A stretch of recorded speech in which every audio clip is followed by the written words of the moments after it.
Hello mga guys, samahan niyo akong gumawa ng chicken embutido a la roda. So dahil nag-craving nga pala ako for today, kaya gagawa ako ng chicken embutido. Pwede rin naman meat, beef, kung ano yung gusto nyo. Pwede rin itong pang negosyo at pwede rin pang handaan o tulad ngayon na nag-cravings lang naman.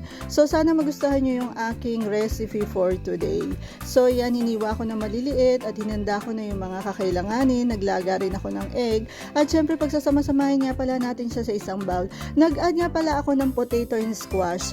O diba, masustansya yung ating chicken embutido. So yan, pagsasama-samahin lang natin at ilalagay na natin yung mga sangkap. At lalagyan din natin siya ng some seasoning para maging malasa yung ating chicken embutido. So yan, mix lang natin mga guys. So nag-add ako ng sweet pickles, raisin syempre. Kailangan may raisin para masarap at manamis ng may konting tamis yung ating embutido at itlog.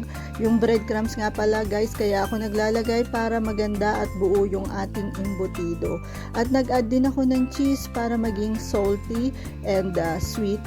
Dahil naglagay tayo ng pickles para maging mas malas at mananamang ating embutido at healthy pa mga guys. So yan nga yung nilaga kong itlog at iniwa kong hotdog. Ilalagay lang natin yan sa aluminum foil. Naglagay ako ng konting mantika, pinahiran ko kasi para hindi dumikit. So yan nga, iaayos lang natin yung pag-wrap natin ng embutido para maganda siya pag hiniwa natin mga guys. So pwede rin naman sa plastic. Naalala ko noon ng nanay ko, ito yung negosyo namin. Gagawa siya, naku, ang dami niyang ginagawa. So plastic yung gamit namin. So yan nga, dito rin naman may nabibili mga guys, pero mahal din kasi. At saka mas masarap pag sarili mong gawa.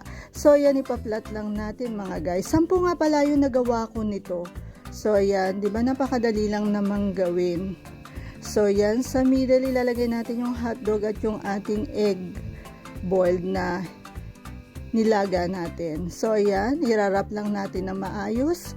Ayan. So ayan na nga, pag natapos na tayo dito mga guys, pakukuluan natin yan. Kaya nagpakulo na ako ng tubig dahil malapit na rin matapos tong paggawa ko ng embutido. So ayan na nga mga guys.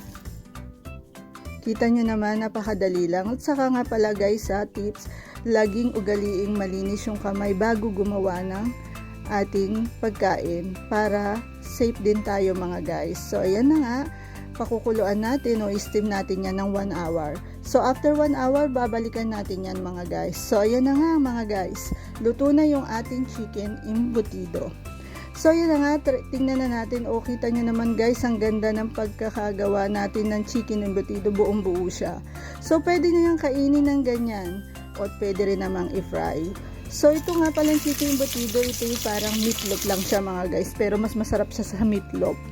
So ayan na nga, pag nag-brown na yan, pwede na yan at hiwain na natin. So kita nyo naman guys, tulad ng sinabi ko sa inyo, pag maayos ang pagkakagawa nyo, maganda yung pagkakahiwa. Tingnan nyo ang ganda ng design ng ating embutido. So siyempre, masarap yan kapag may kanin. Kaya sasamahan natin ang kanin, pwede rin naman na patis or ketchup or kahit wala na kasi malasa na tong ating chicken embutido. So yan na nga, try na natin siya mga guys. So napaka-healthy pa ng ating chicken embutido dahil sinamahan natin ng squash at potato, carrots. So masarap siya mga guys, try nyo nang gawin ang recipe ito. Sana nagustuhan ninyo. Thanks for watching and God bless us.